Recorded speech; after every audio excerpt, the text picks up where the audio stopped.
Tonight on Colonial Sports Center, Emma Granger and Dale STARR are in the studio. The RMU football team is back home. Hear from head coach Bernard Clark. And is there hope on the horizon for RMU hockey? Find out here on CSC. Hello everyone and welcome back inside the RMU-TV Studios for yet another episode of Colonial Sports Center. I'm Tyler Gallo alongside Colby Sherwood. And Colby, we have a jam-packed show for the folks at home, don't we? That's right, we got a great show tonight. We have Dale STARR and Emma Granger in studio tonight for an interview. We hear from Bernard Clark after the football team lost in a weird matchup against North Carolina A&T and so much more. Yeah, speaking of that weird matchup, North Carolina A&T did take on the Colonials this weekend, and take a look and see how they did down in Greensboro.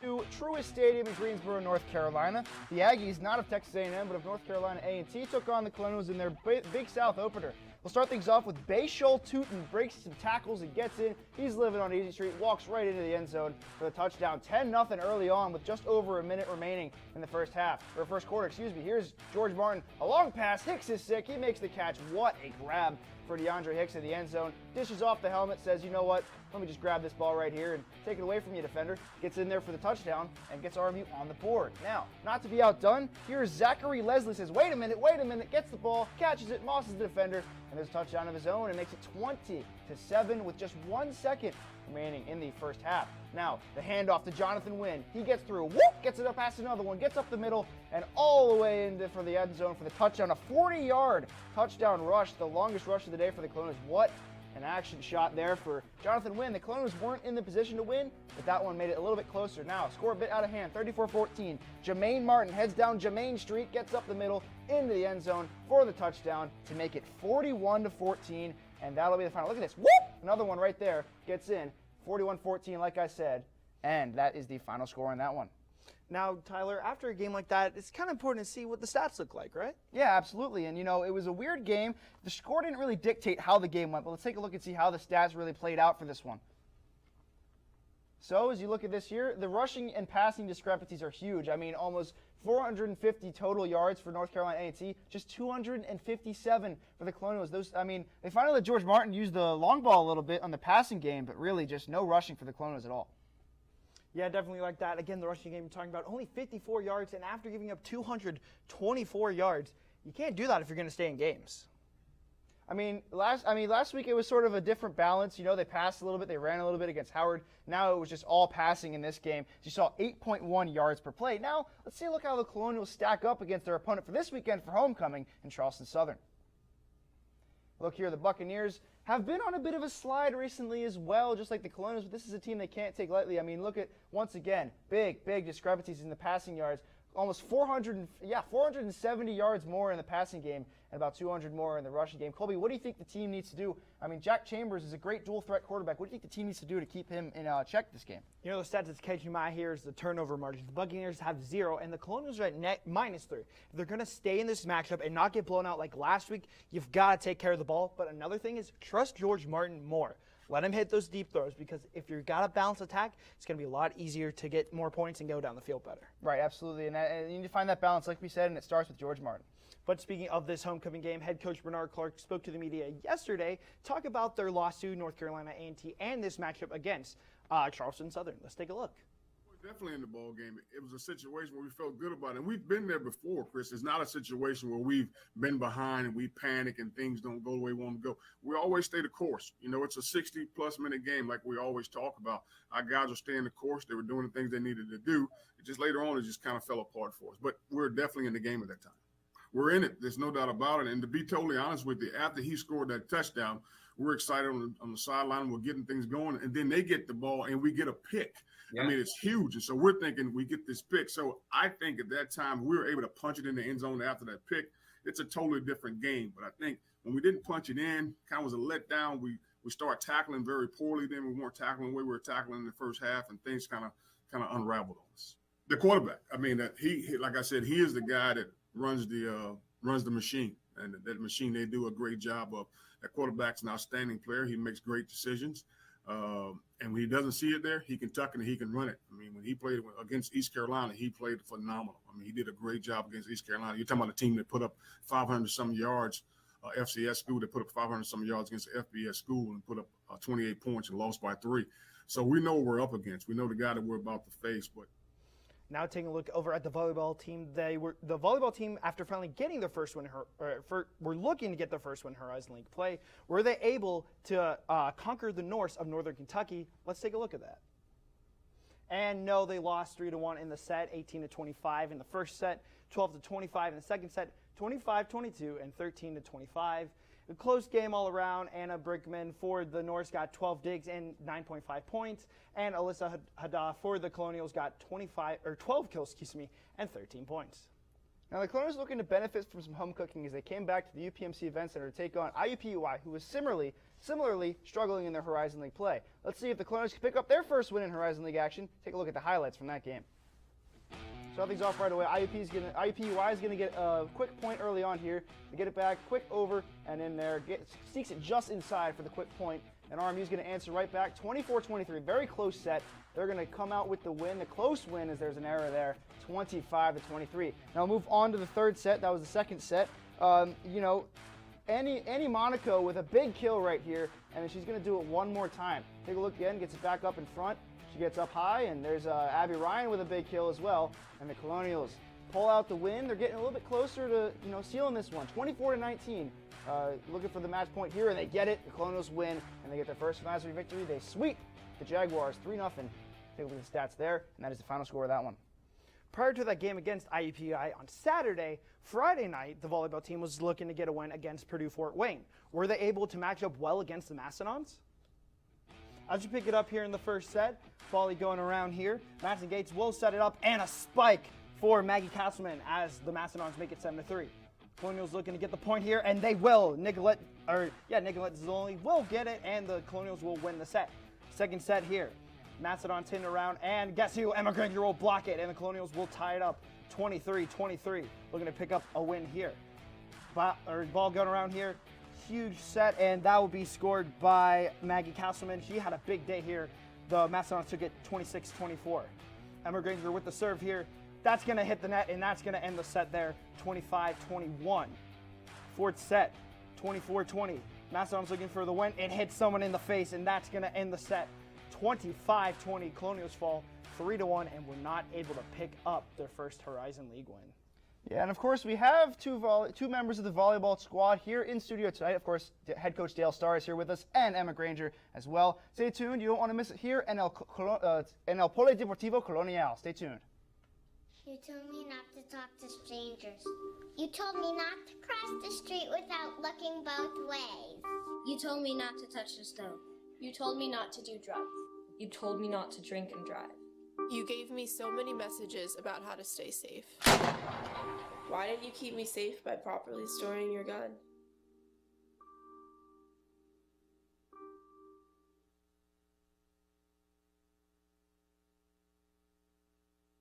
When I was your age, I was just like you, fascinated by stars.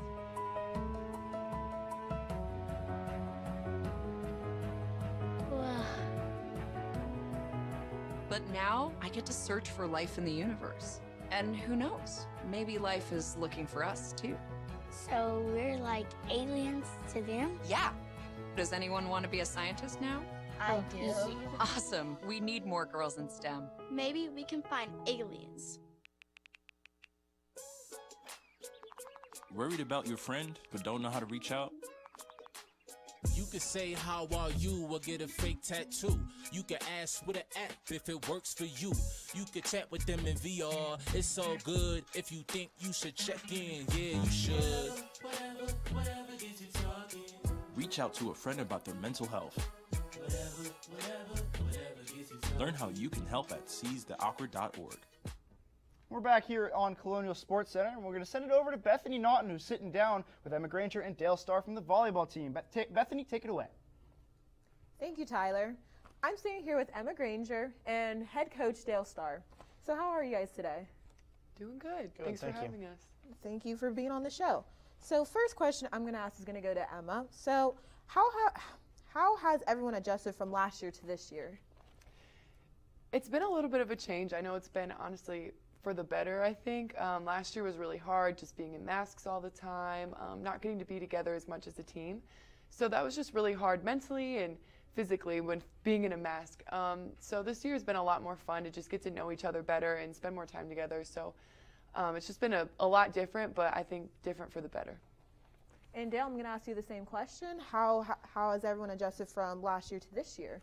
Well, I think Emma hit the nail on the head with that one. It's you know, being in masks and being separated. The only time we were together was when we were practicing or playing, and so we've been able to get to know the incoming freshmen and as well as last year's freshmen. So we've basically got nine new players on our team that we really haven't gotten to know outside of just the volleyball gym. So that's been a refreshing change for all of us. Again, the players not having to play in masks is big for them. You know, and again, with our second year in the Horizon League too, it means a lot to be able to get to know each other and build some team camaraderie. I bet it was really challenging playing with the mask like last year and not being able to, like, you know, breathe and all that kind of stuff. Yeah. And then Emma, what is it like to be a grad student and leading a team? It's a little different. You know, it's a completely different team than what we've had in the past. I grew up with 6 other people over the past 4 years, so to now kind of be the older person on the team, they call us grandmas, me and Allison. It's definitely a different role, but it's been really rewarding to get to kind of help the freshmen and teach them, like, you know, the way of the game and the way of college, and just see them. And I'm excited to come back in a couple years and see the kind of women that they are. So yeah, it's been a really cool experience. And then how did you guys like build the camaraderie about it? We've tried to hang out as much as possible, just getting to know each other. It is hard because there's a lot of freshmen. Yeah. So, you know, there's a big age gap. Allison's going to be 23 in a couple of days, and then I'll be 23 in a few months, and they're 18. So it is a lot different, but I think they kind of look at us as like older sisters and things like that. So just, you know, we help them out as much as we can and hang out, and it's been a lot of fun. And Dale, I'm going to ask you the same question. You know, we do some what we call them vulnerability sessions, where we get to know each other and ask some very pointed questions and kind of learn what makes each other tick, and you know, we've done some team bonding sort of activities that we can do within the COVID restrictions. And you know, when we all had to go back into masks on campus, the first couple weeks we were here, we didn't have to have masks. And then once school started, we kind of went back into masks and kind of making sure that we're staying separated from other people as much as possible in order to stay healthy and be able to have a season. There's already been 2 matches that have been canceled within the Horizon League already this year due to some breakthrough cases. So, you know, we're trying to be as diligent as we can. It's sacrificing some of our team bonding and building things, but it's sacrificing it so we can continue to play our season. And you mentioned the ticks. Can you like elaborate on that? Can you repeat that? You mentioned like the ticks about like that. Can you like elaborate on that a little bit more? I still didn't. I'm sorry. You mentioned like the ticks on like with each other. Like ticks that we have. Oh yeah. Just you know, what kind of the things that make people play better, the things that really bother people. You know, getting to know about people's past and where they come from and their experiences in the game coming into college. And you know, I think that's really important for everybody to kind of understand where everybody else is coming from in order to get a better understanding of how they respond to different things that are going to be thrown at them. And then Emma, what are some of your achievements that you've accomplished? I guess I've had a pretty good career here, which has been really fun, but I think my biggest and like my favorite accomplishment was winning the regular season in 2019 with my teammates. I get kind of emotional thinking about it because those were like some of my best friends and some really awesome memories to get to do something really cool with a really good group of people. And being here for this last year has been really awesome too. So yeah, it's just been a really great career here, and I'm thankful for it. And what got you into volleyball? My older sister. So she started playing, and I was playing soccer, and I got too tall for that. So I kind of moved on, and I started playing volleyball, and it just stuck with me. I really liked it, yeah, it's provided me with a lot of opportunities, so I'm really grateful for it. And Dale, what got you into being a volleyball coach? I actually was a baseball player in college when I first started, and I tore my shoulder up, and I happened to be in a coaching was one of my minors, and I was in a volleyball class and was able to play pretty well, and some guys that were on the volleyball team said, hey, you need to come to tryouts, and I did, and tried out, made the team, fell in love, started coaching while I was in college, and figured that was what I wanted to do for the rest of my life. My father was a coach of pretty much every sport growing up, so I've been around athletics my whole life, but fell in love with the game and wanted to learn as much as I possibly could, so I started coaching high school and club while I was in college, and got a teaching degree so I could be a coach, and then when I got an opportunity to coach and didn't have to teach anymore, I jumped on it, and that was 24 years ago. So that's what I've been doing ever since. And final question, how have you seen Emma grow from freshman year to where she is now? And Emma's made tremendous strides from her freshman year. She always had a lot of physical talent and physical ability, but the mental side of the game was something that she struggled with early on. And her maturity, her ability to move on from mistakes has really, really blossomed over the years. Her leadership ability has really become a tremendous asset to this program. You know, she's going to leave here.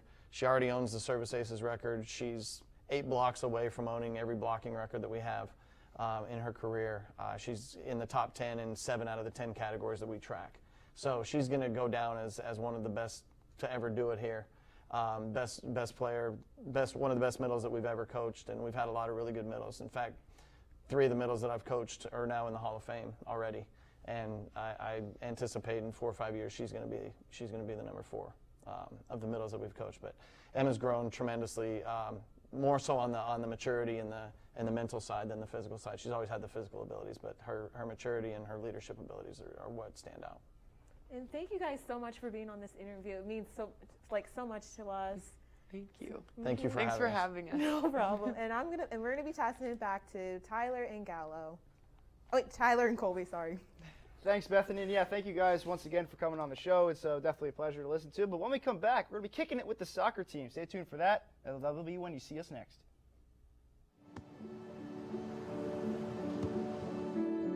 I don't remember how it started. Go to that. Our back and forth. It always came back.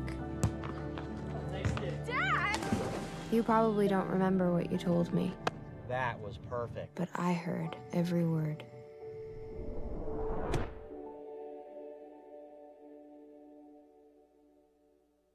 There's so many rewards in life. You coming into our home was one of the greatest rewards we could have ever had. You know, it took 20 years, and I got my 3rd child, who was 17 at the time.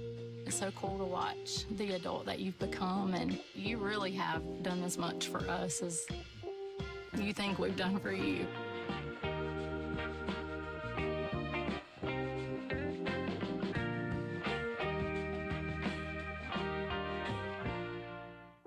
Most of my family, they never graduated high school or even let alone go to college, so I'm trying to break that barrier. Every day after work, went straight to school, studied hard, and it paid off. I could not have done it alone. I see the future is really bright for me. The high school diploma is just added to the confidence, and now I feel unstoppable.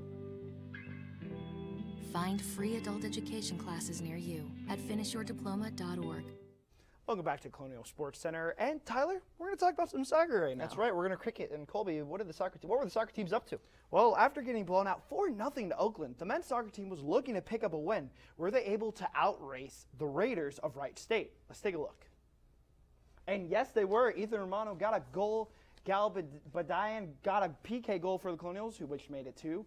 And then Connor Osterholt got a goal for the Raiders. But, Tyler, take a look over there. The Colonials were outshot 28-5, and they were able to win. The Colonials will be back in action on Saturday as they take on UIC, and the Raiders will take on Purdue Fort Wayne also on Saturday. That's right, and they truly came to snuff the Raiders in that game, but we're going to take it over to the women's side who's on Northern Kentucky, and also stay tuned next week. We might have an interview with the men's soccer player, but first, women's soccer took on Northern Kentucky, a good team in their conference. Let's see how they fared in that game, and a really tough one as Northern Kentucky came in with 5 straight wins. And one more time, it was a tough-fought game. You know, the Colonials were down 3-0 in the third. Miley Cyrus would say it's the climb, and it truly was an uphill battle. But they fell 3-2. Sophia Wilms picked up her 4th goal of the season, and Haley Finale scored her 4th goal of the season in a really hard-fought matchup. The Colonials, unfortunately, did not come out on top in this one. As Tyler was just saying, the Colonials lost 3-2 to the Norse, and they were looking to pick up a win against UIC. Were they able to extinguish the flames? Let's take a look. And unfortunately, no, they lost 2-1. Haley Finale got 3 shots, and 2 shots were on goal. Elizabeth Bolhen got 6 saves. Caitlin Montu got 2 goals and 1 assist there. As you see, the Colonials did lose that one. They'll be back in action on Saturday as well as they take on Oakland, and the Flames will be taking on Milwaukee on Sunday. Now, we've really seen how women's soccer has played over the last couple games. They've picked up a couple points in the Horizon League, but see what they currently stand in the Horizon League table. As you see there, they're currently in the bottom of the pack right now. I mean, they're 4-8-2 overall and 0-4-2 in conference. They do have 2 points, and you know, if they pick up a couple this weekend, they could move up a couple spots and jockey for position there in the bottom half. They're only 1 ahead of Detroit Mercy. It's been a season, you know, where they've won a couple of games in non-conference, just haven't been able to figure up that first win in Horizon League. And that's going to be a tough matchup against Oakland. As you see, they were top 3 in the conference. That right there, if they win that, they can maybe bounce back and continue to have maybe pick up a few points along the way. That's right, but a team that has a couple of Horizon League wins to their credit this season is men's soccer, and here's how they stand in the Horizon League table. As you see, they're currently middle of the pack. They're tied with Northern Kentucky with 6 points, a team they beat, and they're 1 behind Wright State, who they also beat. So they're beating the teams that they definitely have to, and they're looking over this weekend with a couple of tough matchups. But I think that they're really going to keep on keeping on here. You know, they lost all their non-conference games. They got into conference play, and then all of a sudden they turned it on. And it's really been an impressive season for men's soccer after last season was so tough. Definitely, and they're not out of it in Horizon League play at all. Got a tough matchup against number 3 in the conference, UIC, on Saturday. So we see some tough matchups in conference play, but definitely doable for the soccer team. That's right. I spoke to Brian Akongo today, and he said it's crazy because I don't really think we've gelled as a team yet. So it's really cool to see how this team can really go forward as we go along. But we have some good news on the hockey front. The hockey teams, you know, they hosted a golf outing. The Pittsburgh College Hockey Foundation banded together to host this to raise awareness for the Hockey is the Goal campaign. And, you know, it was a very good moment for these programs as they try to raise money to bring these teams back in the near future. Definitely. Yeah, and when we come back, we'll have more on that. Stay tuned here on Colonial Sports Center. When I first saw Turtle, my heart was full. Now anything but lonely. We had this deep connection, this heart connection. He just wants to be close to you and part of your life. Every day with Turtle is a perfect day. When I'm holding her, it makes me feel calmer. I think everything he does shows how much he loves us. When we adopt a shelter pet, we discover they're a little bit of a lot of things. But they're all pure love. If I could go back and change it all, I would. I think I'm gonna miss you the most. I'm sorry. I'm so sorry. I'm so sorry. Maybe it's just the little moments. If I could go back and change it all, if I could go back, I would. But I can't.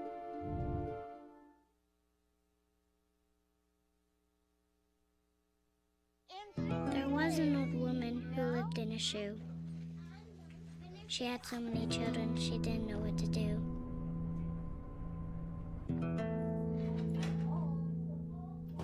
She gave them some broth without any bread and kissed them all soundly and put them to bed.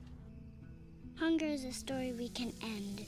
End it at feedingamerica.org. Welcome back here on Colonial Sports Center now. Like I mentioned before, Pittsburgh College Hockey Foundation hosted a golf outing. I know John Hanna was all over that. The golf outing this weekend really to just raise awareness for the Save RMU Hockey, Hockey is the Goal campaign, whatever you want to call it. But it definitely raised a lot of money for these two programs that desperately want to come back. Definitely, and also there's some footage where we have John Hanna covering the golf team. That's right. They were headed to they had some fun times in Cleveland as they headed to the TONTIMONIA Invitational. See how they fared in that one. Look at it. You know, they finished in 7th. They weren't far off from some of the top teams though. Only 11 points separated them from number 1 Oakland, and against some more conference foes. It's a team that maybe deserves a little more respect on campus, but the golf team, as they've traveled to TONTIMONIA Invitational over the past couple of years, really put up a solid performance out there. So, you know, we've got, some individual performances from that golf outing. Take a look at that. You see Josh Nagy finished tied for third, -2, 140 total strokes for RMU. He was the only one that finished in that top little echelon right there. So you see some teams that they're very recognizable for Colonial fans in the Horizon League. And, you know, again, another solid performance for RMU at the TONTIMONIA Invitational. Definitely great invitational there. And John Hanna has some footage for us to look at about the golf teams. Oh, never mind. So the Pittsburgh College Hockey Foundation, once again, as we've mentioned 12 times now, has hosted the golf outing. And as you can see here, you know, it's going to be October 15th at the Moon Golf Club, 9 a.m. shotgun start. That's bright and early, so get up at the crack of dawn for that. Includes golf, cart, continental breakfast, and a full lunch, and the entry fee is $70. That's going to be a good event for everybody. I know plenty of people are going to be there. I mean, the support that these two programs have garnered in this situation is really important for the future survival of these two teams. Definitely, and bringing up on that hockey thing, our hockey event, we have another hockey event, a celebrity hockey game on November 7th to raise some money for the teams. Have some notable names in this, Tyler. Some former Penguins, Tyler Kennedy, Ryan Malone, and the old 2-9er, Phil Bourque, and a great name here, Colby Armstrong is in that. Some RMU alums, Brianne McLaughlin, a Olympian, and of some Steeler greats, Brett Kiesel, former kicker Sean Swisham, and Pittsburgh Mayor Bill You call Sean Swisham a Pittsburgh Steelers great, and also I much prefer the name Tyler Kennedy as opposed to Colby. But yeah, this is going to be a fun event, and again, another one that can really bring awareness to these two programs coming back. It's definitely important, and it shows that the university is committed to bringing these two teams back after really being silent about them earlier in the year. So now we'll take a look at some of our games we're looking at for the upcoming weekend. And Colby, what are you looking at? I'm looking at the homecoming football game against Charleston Southern. The Colonials will be taking on the Buccaneers, as I said. Both are 0-1 in conference play and 1-2. The game will be Saturday, October 9th at 3 p.m. That's this week. Players to watch: Jack Chambers has 284 total yards, 9 touchdowns, and a 61.48 completion percentage. And for your Colonials, Elijah Jackson with 125 rushing yards, 42 receiving yards, and he's getting about 4 yards per play at 3.88. Yeah, and you know, that's going to be an important game too, but another homecoming game and an alumni event is RMU Volleyball. They were in studio tonight. Why not stick with the hot hand here? I want to be looking at these guys as they take on Youngstown State, a local foe that they've taken on so many times in the past. And this is going to be important for the Colonials as both teams are 1-4 in the Horizon League. Look out for Abby Ryan, nearly 2.5 kills per set. She's been really impressive this year. And of course, Paula Gershing for the Penguins, 3.8 kills per set. She's a force out there. Maybe the resident Emma Granger for Youngstown State as they look to take on the Colonials in this outing. You want to stay tuned to up-to-date coverage of the Colonials? Make sure you head to @RMU_CSN on Twitter or colonialsportsnetwork.com for the latest in RMU athletics news. We're going to get you closer to the Colonials than ever before. Now, Tyler, tell me about what you're thinking about this homecoming game on Saturday. What are the keys to victory for the Colonials? Well, I think that once again, as I mentioned earlier in the show, you have to find that balance between the rushing and passing attack. We've seen a little bit rushing heavy games, and we've seen some passing heavy games like we saw last week. It's just they need to figure out where they're at and what's the identity of this team. I know that Coach Clark talked about that in his availability, but that is something they really, really need to stress this weekend. Definitely my key to victory there, but the defense got to play good in this one. Again, a good offense there for Charleston Southern, but also with that balance, definitely take some time off the clock with Elijah Jackson in the running game, but also don't forget about the passing game with George Martin. That's what they need if they're going to win this. Now, and I know both of us have seen this volleyball team really compete as the season's gone along. What do you think your key to the game is for their victory this weekend? Definitely stay calm. Don't lose track of where the ball is. If they're starting to give up a run, don't get nervous. Stay calm. Play as a team. It'll be all right. Yeah, it's been weird to see this team sort of like bounce back and forth this season. They've looked really impressive in some games, like that Duquesne game early on in the year, and also they've really just fallen flat, like they're back to consecutive sweeps in the Horizon League. But it's going to be a good weekend of RMU sports, as it always is. Homecoming really brings the heat here at RMU, and it's always fun to watch any games in the homecoming weekend. But 2 notes for next week, an interview with Brian Akongo and the return of your co-host, Jack O'Brien, will finally make his semester return. Finally returning from long-time IR. I thought you couldn't come off of that. But yeah, anyways, Brian Akongo sat down with him today. Definitely a very well-spoken guy and a guy that knows a lot about the game of soccer, or football as he called it. He's from England. It definitely should be a good one to watch.